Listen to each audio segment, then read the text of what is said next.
বাবু আজকে একটা আঁকা দেখিয়ে বললো নাকি ও এঁকেছে। আমার ঠিক তেমন বিশ্বাস হলো না সত্যি ও এঁকেছে কিনা। দেখা যাক, ভিডিও শেষেই তোমরা দেখতে পাবে। হ্যালো এভরিওয়ান, আমি Aniket, welcome to a new video. তো ভিডিও বানানো তো প্রায় ছেড়েই দিয়েছিলাম, আবার নতুন করে ভিডিও বানানো শুরু করলাম। এদিকে কাজ বেশ ভালোই এগেছিলো। আজকে দুপুরের বৃষ্টির পর কাজের এই অবস্থা। মোটামুটি সব কিছু ঢাকাঢাকি করে রাখা হয়েছে। এদিকে আমি মামার বাড়ি যাচ্ছিলাম, যেহেতু মামার বাড়িতে একটা অনুষ্ঠান আছে, তো সেখানে কাজ কতদূর এগোলো, বৃষ্টির পরে কী অবস্থা সেটা দেখতেই যাচ্ছিলাম। তোমরা হয়তো অনেকেই জানো যে আমার বাড়ি থেকে মামার বাড়ি দূরত্ব মাত্র 140 থেকে 150 পা। তো যেতে বেশিক্ষণ সময় লাগে না। তো মামার বাড়িতে গিয়ে দেখছিলাম যে প্যান্ডেলগুলোতে জল জমছে। এদিকে প্যান্ডেলের কাজ সম্পূর্ণ হয়নি, তবে খুব তাড়াতাড়ি কমপ্লিটও হয়ে যাবে। আর ওদিকে মামার বাড়িতে পৌঁছানো মাত্রই বাবু ছুটে এসে একটা আঁকা দেখিয়ে কী বলছে তোমরাই শোনো।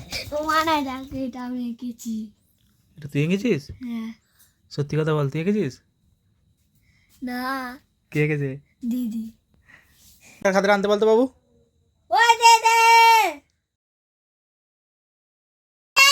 কি নিয়ে আয় আঁকার খাতাটা, মানা দিয়ে।